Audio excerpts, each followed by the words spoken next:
What's up, big dogs? Today we're working on Compu-Fire electronic ignition, baby. Let's get it. Okie dokie, so what do we got here? There are many manufacturers of electronic ignitions. This happens to be Compu-Fire. Let's see, what are the advantages here? Peak engine performance, quicker starting, improves fuel economy, surface mount technology, Hall cell triggering to 0 RPM, quality components throughout, higher RPM capability, reduced ignition maintenance. Oh yeah, smoother engine operation, compatible with high output coils. All right, simple drop-in installation, no external black box. Let's remove the old points and condenser, and we'll install the magnetic trigger wheel and the electronic module, and there we go. So pretty simple, straightforward. Don't be scared. People get all freaking hyped up about this stuff. Oh my God, it's not gonna work. Oh, it's gonna fail, blah, blah, blah. Come on, bro. This technology has been around for many, many years. Quit being in denial. So basically we just take off this rotor, and then we're gonna take off the points. Just need a screwdriver for that. You can see it right there. So just need a flathead. Take that off. Okay. There we go. Get yourself a magnetic screwdriver. And then you just disconnect this wire right here. There you go. Points are out. How long did that take? 1 minute, 30 seconds. All right. Now let's see.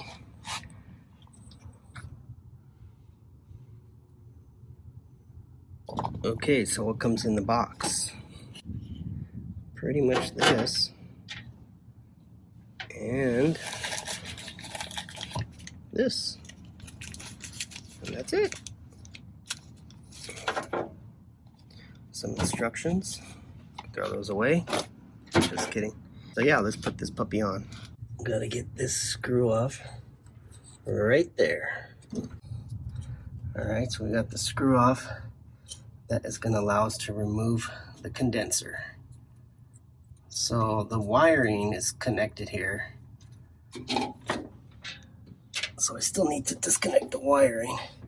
I need to figure out how I'm going to route my distributor wire to my coil. I've been thinking about moving this anyways. All right, so now we're gonna move on to the installation. I went ahead and looked over the instructions. Pretty straightforward. We just gotta install this in here.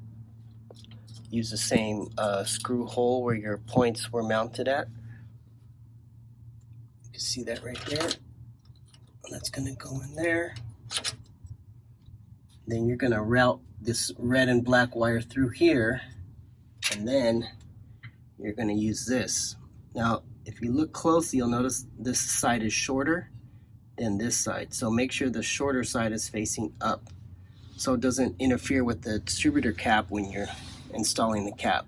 If you put it upside down or sideways or whatever, the cap's not gonna seat all the way down correctly. So I'm gonna go ahead and unscrew this, or I'm gonna go ahead and screw this in.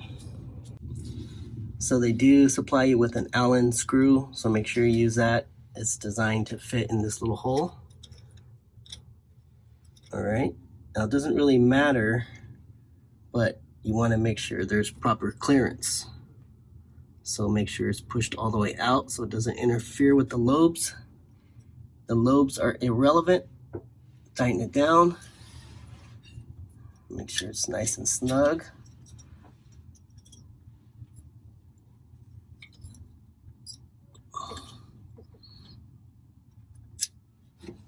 And then route your wires. So you want to put them through this square hole, and then you want to slide this over the wires. All right, you can see I got the two wires through here, so I'm just going to slide this all the way down until it gets there, and again making sure the shorter side is facing up. All right, so there it is installed, all ready to go. Now we just got to put the magnetic, you can see it's stuck here to my, so make sure it's facing upwards. It should be good. You can use your old rotor to push down on it. Okay, so here's the trigger rotor. This little notch piece is going to be facing up. So this little, make sure this is, you can see this. Don't have it flipped upside down. Make sure it's pushed all the way down. It's a pretty tight fit, so there's not a lot of clearance there. So it looks pretty low to me. You do have to put the rotor back on. It only goes on one way. There's a little notch right there. So it's going to actually sit flush with this. So that's how you know if your thing is on there all the way. You can see my cap fits, you know, fits on there good. Fully seated, just like the original thing, but now it's electronic.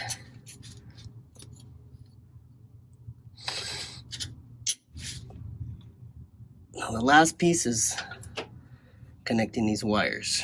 And I went and picked up some wire from a parts store.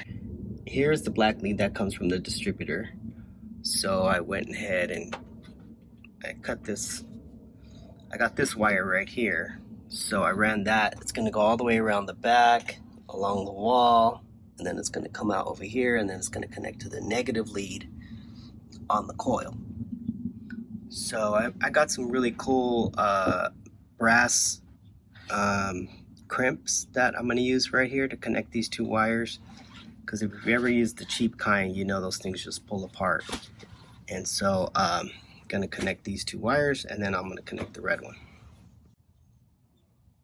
All right, so here's the red 16 gauge wire picked up at O'Reilly's. It's a little bit thick, but I wanted it to kind of be the same gauge as the one coming from the distributor, even though it's a different color red, it looks like. Oh well. So let's cut this to length so it wraps all the way around. It's gonna go all the way over there. All right, so I want to show you the situation with my coil. As you can see, I already have 3 wires connected to the positive side. This is the reverse light, this is the fuel pump, and this is the alternator. So I need one more for the distributor. So I have this handy dandy little splitter thing here. So I'm just gonna pull this one off and stick it on there. And it adds another connector.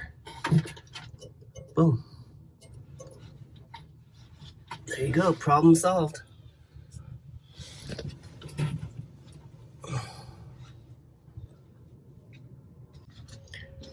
All right, so next on the situation is connecting this to the coil. They did provide you with the connector here. And I went ahead and stripped the wire with this fancy schmancy wire stripper. It actually works really good. Just put the wire in there and boom.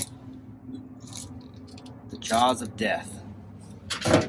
All right, so I'm connecting these wires directly to each other, but I just want to show you this connector that I got, this brass connector. This is like an OEM style wire connector, and these are the special pliers or crimpers that you need to do it. You can see they have little grooves in them, so they work perfect for this type of connection. If you're tired of like having your wires come apart with those cheap connectors, that's why you invest in this.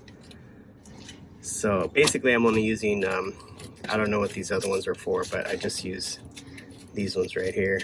These are both the same size, by the way. They're just in 2 different compartments, but I think I got this off of Amazon. Same thing with the pliers, and they work really good because they grab the insulation and they also grab the wire itself, so it's not going to pull apart. So we got the red wire connected here. See, I got the proper connection. I just forgot to put the heat shrink tube, so I have to do it over again.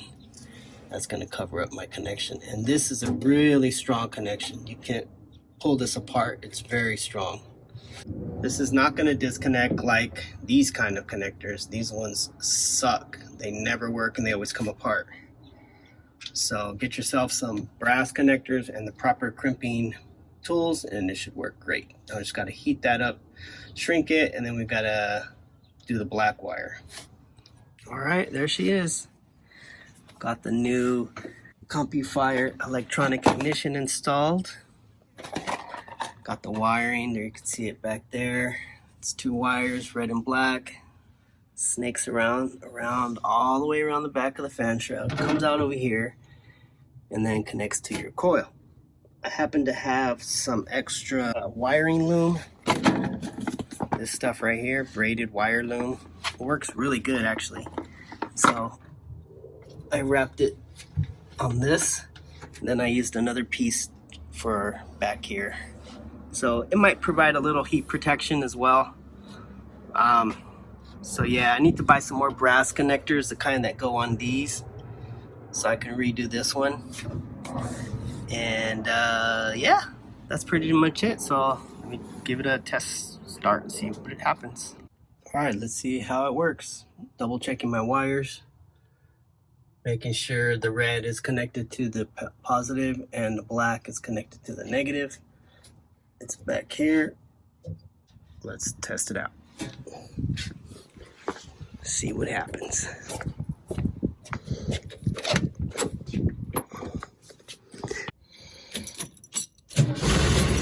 Woo! Man, that thing starts up fast. Man, forget about points.